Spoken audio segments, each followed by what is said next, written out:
Aí você me pergunta, como faz para aprender na estante? Educar na estante. A plataforma para ensino remoto feita para quem não tem acesso regular à internet. Você aprende em qualquer lugar, a qualquer hora, em qualquer posição. Isso é com você. O Educar na Estante só precisa de internet uma vez por semana para trocar os ciclos de aprendizagem ubíqua. A cada novo ciclo você tem uma aula em vídeo de até 20 minutos, material de apoio didático responsivo e os desafios para responder. Planeje bem seus horários de estudo. A semana passa e na estante chega a aula ao vivo. Um encontro de 2 horas com o professor para tirar dúvidas, para questionar, para saber mais. A aula pode ser à distância ou presencial. Aí você troca o ciclo por outro e as respostas dos desafios vão para o professor.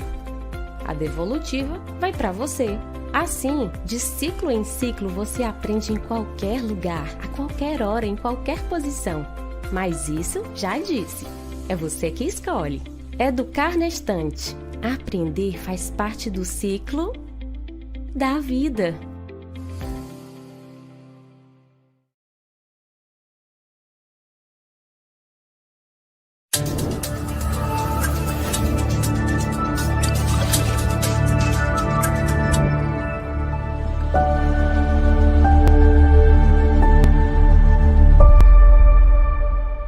Olá, boa tarde a todos. Estamos iniciando agora o Chá das 5, o seu delicioso programa cultural de toda quinta. Quem tiver interesse em conhecer um pouco mais sobre a Academia Piauiense de Letras, sua fundação, sobre os acadêmicos, publicações, notícias e muito mais, acesse o site academiapiauiensedeletras.org.br.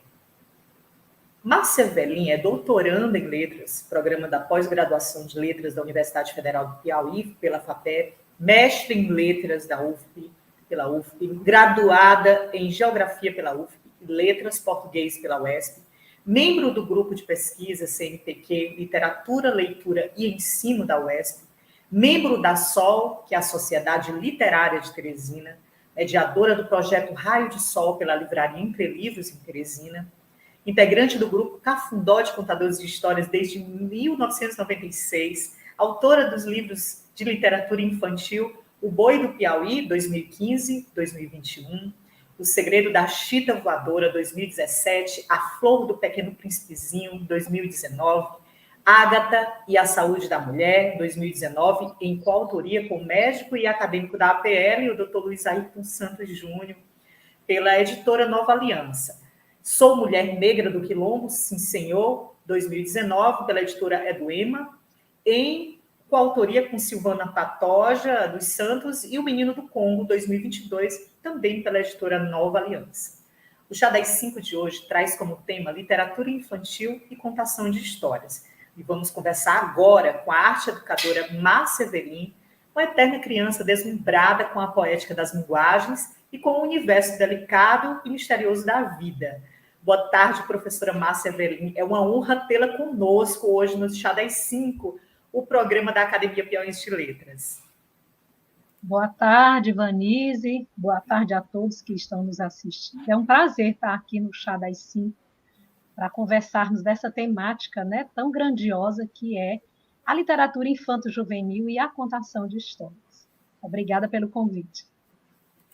Bom, Márcia, hoje eu começo perguntando como é que nasceu o gosto e o interesse pela música, pelas histórias e pela poesia. Esse gosto, eu acredito que seja algo que já vem comigo há muito tempo, porque eu fui criada numa família de leitores, né, de pessoas, meus pais sempre gostaram muito de livro, minha casa sempre teve um espaço reservado para o livro, e não só aquele livro parado na estante, mas o livro na sua função que deve ser, né, a função de uma circulante, vamos dizer assim. O livro enquanto objeto circulante dentro de casa, ou enquanto objeto que tem um papel primordial dentro de uma casa, dentro de uma família. Daí porque eu tenho eu sempre toco nessa questão da família ser o principal incentivador, né, do hábito e do gosto pela leitura e pelos livros, né? Então, eu cresci nesse universo e quando comecei a ter minhas filhas, né, quando conheci a maternidade, eu acredito que foi aí que esse gosto se concretizou, né? Porque quando nasce a mãe, nasce também essa contadora de histórias, né? E que antes era apreciadora da boa literatura, era apreciadora da arte de ouvir as histórias. Então, com a maternidade, nasce a Márcia contadora de histórias, e nasce também essa profissional que traz para dentro das suas histórias, do seu contar, do seu narrar, toda a musicalidade, toda a oralidade, todo o ritmo, os ritmos, as falas das histórias, né? Porque criança gosta disso. Então, eu acredito que com a maternidade isso se concretizou, e aí foi o tempo em que eu comecei a trabalhar com crianças, né? E trabalhei mais de 10 anos no Colégio Diocesano também, antes passei pelo Colégio Notre Dame, e aí eu acredito que tenha sido aí que essa arte se efetivou, né? Vamos dizer assim. E eu acho que nunca mais saiu de mim, porque aí eu comecei a narrar para as filhas e depois para os alunos, e aí eu acho que fui adiante cada vez tentando fazer melhor. Márcia, Mia Couto, poeta moçambicano, ele disse uma vez que na sua infância ele não tinha essa capacidade de sair de si e de falar e de se apresentar ao mundo. Então ele vivia tudo isso em ficção. E ele citou que, quando criança, um dos seus poemas publicados foi para o seu pai, que era poeta, e a sua mãe, uma contadora de histórias. Ele falou também que o seu maior medo é que a juventude não consiga mais contar histórias. Qual é a tua percepção sobre a importância disso tudo? O contar histórias, ele tem se tornado, né, nos últimos tempos, nos últimos dias, nos últimos tempos, na contemporaneidade, né, ele tem se tornado uma profissão, né? Então, os profissionais, eles têm procurado aperfeiçoar essa técnica de contar histórias, não só professores que utilizam na escola, né? Mas os contadores profissionais que utilizam essa contação de forma também mais ritualística, vamos dizer assim, né? Então, cada vez mais essa arte ela tem sido procurada, as pessoas têm procurado cursos para se aperfeiçoar nessa arte, nessa técnica de contar, que eu acredito que todos nós somos narradores desde que nascemos, porque o homem ele tem esse poder de narrar, né? Narrar o tempo inteiro, né? Ele poderia ser conhecido como Homo narrans, né?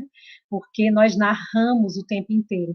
Mas as pessoas têm procurado aperfeiçoar essa técnica para contar de forma profissional. E por que que isso tem acontecido, né? Você poderia perguntar, nós poderíamos fazer essa pergunta, por que que isso tem acontecido num mundo ou num tempo tão tecnológico como o de hoje?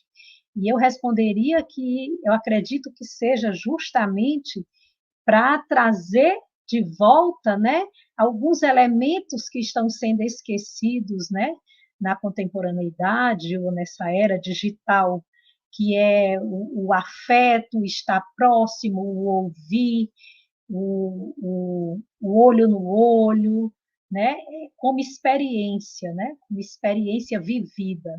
Então, eu acredito que as pessoas estão precisando cada vez mais criar vínculos, que é o que está sendo perdido nos dias de hoje. E o contador de histórias, ele entra exatamente para trazer esses vínculos, né? Para trazer essa palavra bem narrada, bendita, né? Bendita aí nos dois sentidos, né?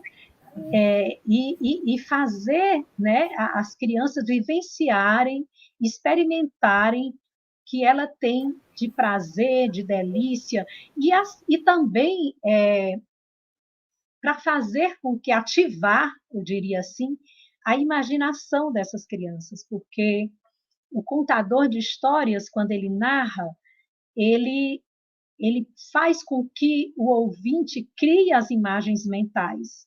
Então, ele não recebe tudo pronto, como um computador dá às crianças, né? Como toda essa era que ele está vivendo, que é a era da imagem, né?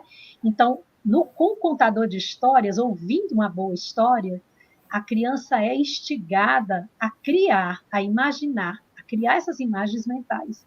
E isso é maravilhoso, porque está ativando a imaginação, né? Está ampliando esse universo imaginário. Então, eu acredito que seja por isso que as crianças, que os profissionais, né, que os professores, não só professores, os mediadores de leitura, estão cada vez mais procurando aperfeiçoar esse contador que ele já é e que precisa colocar para fora, usando todo o seu encantamento. E hoje, né, Márcia, eu acho que a gente também está num período imediatista, onde a gente quer uma comida que faça em 3 minutos, a gente quer um filme que substitua um livro, a gente quer mais facilidades e acaba o quê? A gente não trabalhando muito a criatividade da gente, a espera de tudo que tem seu tempo, né? Então, eu acredito que é mais ou menos isso aí que você está falando, né, Márcio? Que é justamente essa maneira de despertar a contação de história, despertar esse lado criativo da criança e também do jovem, né? Eu acredito que eles precisam ouvir essa voz, né? A voz que é uma voz de acalanto, que é uma voz que tem afeto, eles precisam ter essa troca. O momento de performance, por exemplo, ele é um momento que traz muitas significações, é um momento que possibilita muito a criança trabalhar o que ela tem aqui dentro. Então, eu vejo muito a arte de contar história, não só na escola, como algo que faz parte da escola, como uma obrigação, mas eu vejo a contação de histórias como algo que sai da escola e que vai para as praças, que vai para todos os espaços onde tenham pessoas atentas, né, curiosas e que querem ouvir essa palavra do contador de histórias. Márcia, durante a contação de histórias, que eu já acompanhei, já vi você apresentando, eu noto que crianças também, no meio da apresentação, elas falam, elas fazem as suas interferências. Como é que você reage em relação a isso? Porque senão perde, né, um pouquinho, dá uma quebrada na história. Quando a criança interfere, como é que você faz? É maravilhoso, assim, porque, primeiro, você pode fazer alguns acordos antes de começar, né? Você pode combinar com ela que ela pode, porque às vezes aparecem perguntas, né, durante a história, e aí você pode combinar anteriormente que no final ela pode perguntar. Mas nós, contadores de histórias, queremos muito essa interação e nós buscamos essa interação no sentido de fazer a criança participar, por exemplo, de uma melodia que tem na história, de um som que precisa ser feito durante a história, e tudo isso você combina antes, ou faz, mesmo se for algo que você vai chamar as crianças, né, para aquele momento. Eu, por exemplo, trabalho muito com a mediação performática, e a mediação performática, ela permite todo esse envolvimento, ela funciona, ela acontece com esse envolvimento do público, né, esse envolvimento direto, essa interação do público, das crianças, e é maravilhoso. Então, eles aos poucos, né, eles vão vendo onde eles podem entrar, onde eles devem ouvir. O importante é que você vê aqueles olhinhos fixos em você, e aí você é um feedback, né? Que o contador de histórias ele trabalha muito olho no olho. Então, ele precisa desse feedback para ele seguir, para ele continuar, para a história seguir. É por isso que não é decorado, é internalizado com a participação, com a interação do público, né? mas é muito importante que eles participem junto com você, para que a história ainda fique mais bonita, né? Então, faz parte do processo, faz parte. E é por isso também que o contador de histórias, ele gosta sempre de contar histórias mais próximo ao público. Dificilmente um contador de histórias gosta de contar história em cima de um palco alto, onde ele está muito distante da criança. Ele não quer, porque ele precisa desse olho no olho, então ele precisa estar próximo exatamente para ter esse retorno. Então, essa interação, esse momento performático, ele é um momento que é do contador, da história que está sendo narrada e do público que está recepcionando, né? É essa tríade aí que é fundamental para que funcione, para que dê certo. Bom, Márcia, nos seus livros autorais, que temas e lições de vida a criança leitora vai encontrar? Olha só, algumas pessoas me perguntam assim, você, por eu trazer muito o tema da cultura, né, das manifestações culturais, algumas pessoas então perguntam, você vai ficar escrevendo sempre nessa linha? Não. As histórias chegam para a gente, elas são sopradas, eu costumo dizer que elas são sopradas no ouvido da gente. Elas não são assim, agora eu vou sentar e escrever. Ela não nasce assim. Então, elas são sopradas, é algo que você não espera e acontece. Então, assim, os meus livros, eu acredito que eles não tenham, assim, eles não têm uma moral, né? Eles não têm uma única possibilidade, vamos dizer assim. Eles são histórias, são livros que permitem infinitas, né, possibilidades, eles trazem o elemento mágico, eu tenho muito essa preocupação nas minhas histórias, trazer sempre o elemento mágico para a história. Eu quase não escrevo histórias que sejam, vamos dizer assim, reais, a ponto de tudo que está ali ser totalmente real. Eu sempre trago o elemento mágico, que eu acho isso muito legal.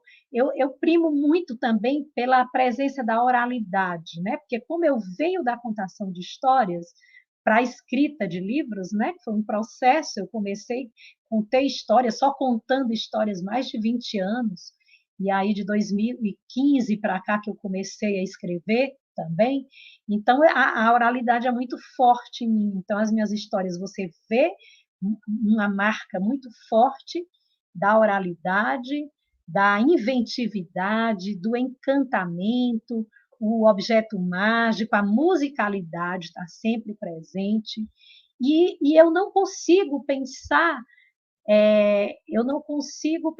só a linguagem verbal no livro. Eu não consigo pensar só no texto enquanto linguagem verbal. Então, os meus livros, as minhas histórias também, eles têm você tem que fazer uma leitura do conjunto, né? A linguagem verbal, a linguagem imagética, né? As imagens que estão no livro, daí porque é importantíssimo para mim o papel dos ilustradores nos meus livros, e também o projeto gráfico, né? Todo o projeto gráfico do livro. Então, essas são as minhas preocupações com as minhas histórias. Agora, acaba que vai saindo histórias que se parecem muito que traz muito elementos da nossa cultura, porque eu acredito que o que nos habita é o que sai em nossas histórias, né? Então, e como essa é uma questão que é muito latente, muito forte em mim, né?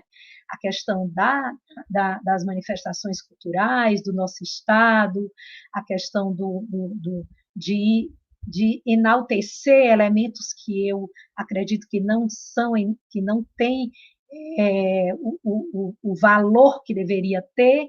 Então, essas coisas que eu termino tendo aquela preocupação, elas acabam saindo nas minhas histórias, né? Então, eu diria que não tem uma mensagem assim direta, mas são várias possibilidades. São histórias abertas, são histórias que trazem finais onde você pode continuar, né? Então, são esses elementos que me preocupam. E um que é fundamental, uma história boa de contar, né? Porque, para mim, a história só escrita e parada ali, ela não tem função. Então, tem que ser uma história boa de contar. Márcia, você está com algum livro seu aí que a gente possa ver aí pela capa, falar um pouquinho sobre Sim, ele? eu tenho aqui, vamos ver se vocês estão vendo Sim, bem. sim. Esse foi o primeiro, né? Eu posso dar uma passada assim por todos eles. Esse aqui foi o primeiro, que é o Boi do Piauí, e ele foi ilustrado, ele é inspirado, né, na cultura popular, ele traz a cultura popular do Piauí para dentro dele, né? E ele foi ilustrado pela Lu Rebordosa e o Danilo Grillo. Esse livro é um livro cantante, né? É um livro brincante, e ele mostra que o Piauí tem boi sim, e que é um boi que deve ser cantado e dançado o ano todo. E quando eu falo desses elementos mágicos, né, é, e eu tenho uma conversa, claro, mas tem a participação direta do ilustrador também. Claro que eu digo algumas coisas, mas tem muito do próprio ilustrador que também já vai atrás de trazer essa outra linguagem, né? Então, ele é uma história em que o boi, por exemplo, quando o boi morre, né? Na história que nós conhecemos bem, quando o boi morre, ele perde a cor, né? Então, a ilustração perde a cor, e depois, quando ele retorna, ele ganha vida, volta a cor. Então, você vê que esses são elementos que não é dito durante a narração, mas que precisa ser explorado. Daí porque esses livros, que são considerados livros objeto novo, né? São considerados livros que já têm as várias linguagens, não só a linguagem verbal. Esses livros precisam, os professores, os mediadores, eles precisam saber como utilizar. Eles precisam saber que é importante explorar também a imagem, que a imagem também está falando. É uma imagem narrativa também, né? E aí o Boi do Piauí ele já foi para uma segunda edição em 2021, trazendo já aqui o QR Code na contracapa, onde você pode ouvir todas as melodias cantadas por mim e pela Tauana Queiroz, que é minha filha. E depois, em seguida, em 2017, escrevi O Segredo da Chita Voadora.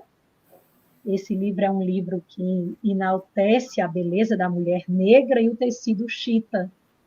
Então, eu trago a Bayomi, que é uma mulher negra que usa vestidos de chitas, vestidos muito bonitos de chita. E aí, a ilustração da Ângela Rego, aqui já uma outra ilustradora, é uma ilustração que fala, né? E aí tem o momento do encantamento, que é o momento em que o tecido que vem voando, né, que é o responsável por todo o mote, né, o principal elemento da trama, e, e já tem essa questão da letra andar pela página, né? Então, esses já são elementos do livro Objeto Novo. Um resgate de Márcia, também da simplicidade, né? Através da chita, esses detalhezinhos. O Segredo da Chita Voadora ele é um livro que é como se fosse um contos de fadas nordestino, né? E Sim. algumas crianças identificam isso, né? Elas dizem, lembra a história tal.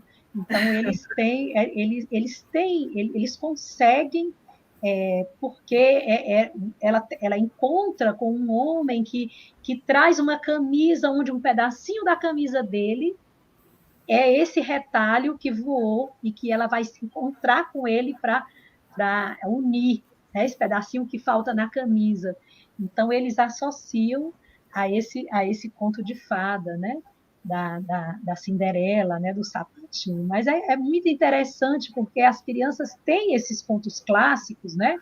A maioria contos europeus, né? Eu gostaria até que também tivessem os africanos e os, né, de outros lugares, mas elas têm os contos europeus muito fortes, né? E elas terminam achando nas outras histórias algo que elas associam, né? Várias vezes eles já disseram isso. O Segredo da Chita Voadora, ele é um livro que tem sido também levado para temas de estudo, de TCC, né? Para escritas acadêmicas. E isso tem me deixado assim muito satisfeita, porque além de chegar ao público infantil, né?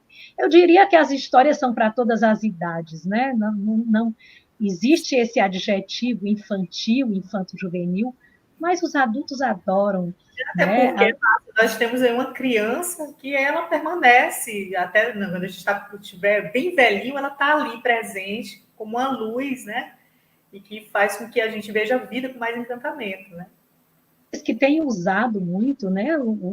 Os teóricos, eles têm, os estudiosos, eles têm usado muito essa denominação da literatura para a infância, né? Porque não, quase não estão mais usando a literatura infanto-juvenil, mas estão usando muito literatura para todas as idades, literatura para a infância, por conta exatamente porque todos nós trazemos a nossa infância, né, dentro da gente.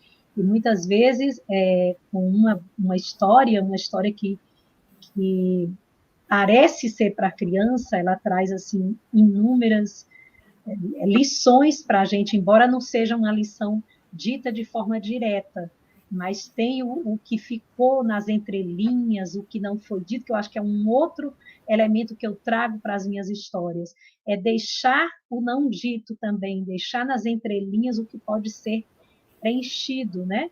Por quem vai ler, por quem vai ouvir. Márcia, E aí, Vani... nós estamos aí Oi. com pouquinhos minutos, e eu acho Ai, que já, infelizmente, já são 30 minutos. Mas tem uma pergunta muito importante que eu queria que você falasse um pouquinho, né?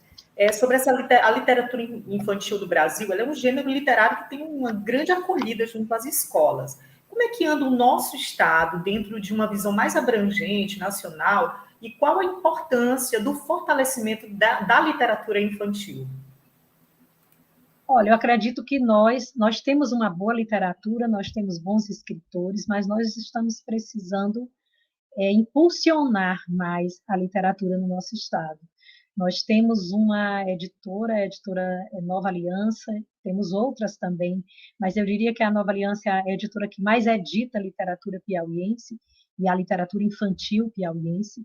Então, nós temos bons escritores, mas essa literatura precisa sair daqui, ela não pode ficar só aqui, porque os nossos livros são de boas qualidades, tanto fisicamente, o livro materialmente, né?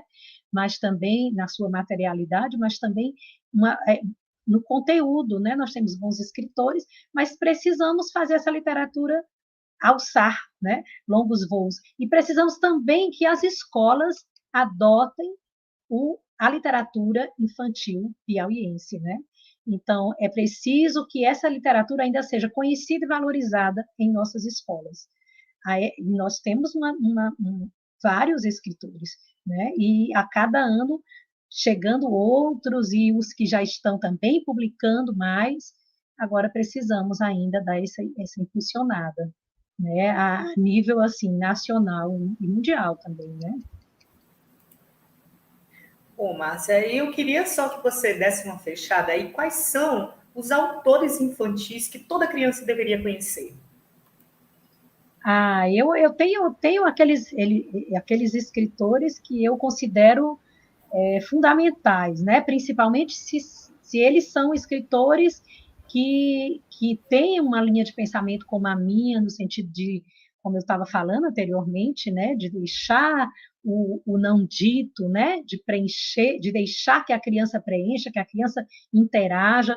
Então, eu traria aqui infinitos nomes, assim, são muitos, mas eu tenho uma admiração muito grande pela obra primeiro os piauienses, né? Todos eles, Gilson Lages, Eulália Teixeira, Ana Miranda, Assi Campelo, que está escrevendo agora, Thalita do Monte, mas eu gostaria também de ampliar para o nacional, né? Trazendo o André Neves, que é formidável, tem uma obra fantástica, é ilustrador e também escritor. O Daniel Munduruku, né, que é um escritor indígena, que traz para a gente já possibilidades de pensar, de refletir, né, sobre a condição do índio. O Edmilson de Almeida Pereira, que é um escritor que já traz a perspectiva do afro-brasileiro, né, de uma forma muito bonita. O Léo Cunha, o Jonas Ribeiro, o Sani, que é um nigeriano que já mora há mais de 20 anos no Brasil. E aí os mais antigos, a Silvia Ortoff, a Ana Maria Machado, Ruth Rocha, Ziraldo, que já são os que já são tradicionais, clássicos, né, da nossa literatura. A Marina Colassante, formidável, Lígia Bojunga. Na poesia, o Manuel de Barros, né, a Cecília Meirelles, a Rosiana Murray. É uma infinidade, né? Mas eu primo por aqueles escritores que tragam a sua escrita de uma maneira que não seja didática demais, né? A literatura didática demais, ela ocupa uma função que não é a dela, porque a literatura não é para ensinar, é para encantar, embora seja um encantamento que ensine, mas ela ensina de outra maneira, não de forma direta, né? Então, quanto menos ensinar de forma didática, mais bela é a literatura. Ótimo, Márcia. Pois, infelizmente, nosso tempo acabou. Gostaria de conversar muito mais. E eu queria lhe agradecer pela presença. Foi uma honra tê-la conosco. Continue esse projeto belíssimo, de muita sensibilidade junto às crianças. E nosso agradecimento especial a você que nos acompanha sempre.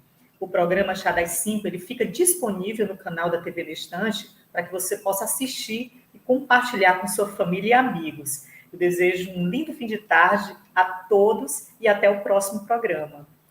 Muito obrigada, Vanise. Grande abraço.